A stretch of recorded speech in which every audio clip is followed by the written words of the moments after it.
Hello dear. आज मैं आपके साथ डिस्कस करूंगा vitamin D deficiency. Vitamin D का रोल क्या है डॉग्स के बॉडी में।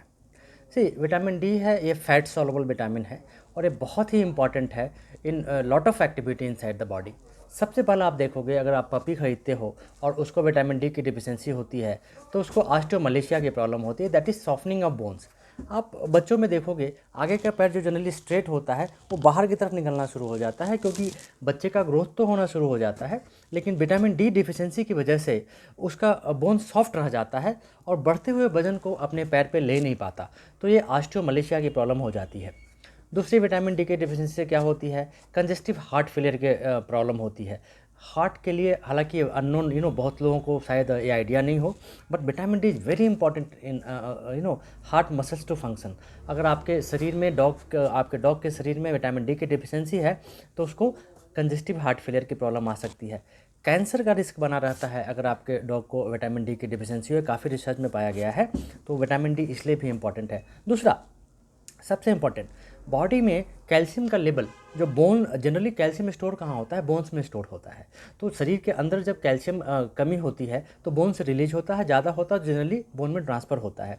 विटामिन डी क्या करता है, इसको रेगुलेट करता है। अगर आपके डॉग के शरीर में विटामिन डी की डिफिशियंसी होगी तो कैल्शियम का इन एंड आउट होना बोन से वो प्रॉपर मैनेज नहीं होता।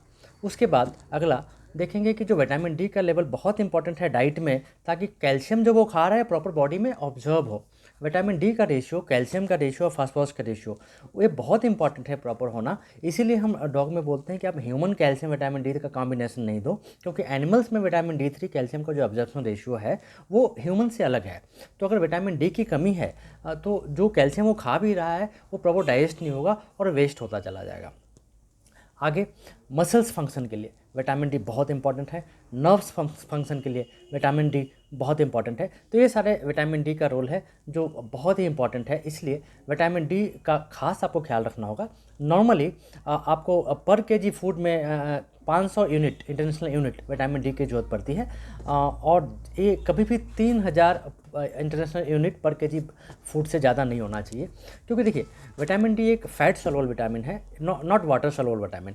वाटर सॉल्युबल विटामिन क्या होता है कि वो बॉडी से एक्सक्रीट हो जाता है, जितना भी ज़्यादा खाओ बॉडी को उतना ही लेता है जितना बॉडी को चाहिए, बाकी इट जस्ट गोज ऑफ। लेकिन in case of fat soluble vitamin वो बॉडी से बाहर नहीं निकलता, वो बॉडी में एक्युमुलेट होना शुरू हो जाता है। इन case of vitamin D three तो हम बहुत ज़्यादा सप्लीमेंट दें तो भी नुकसान है।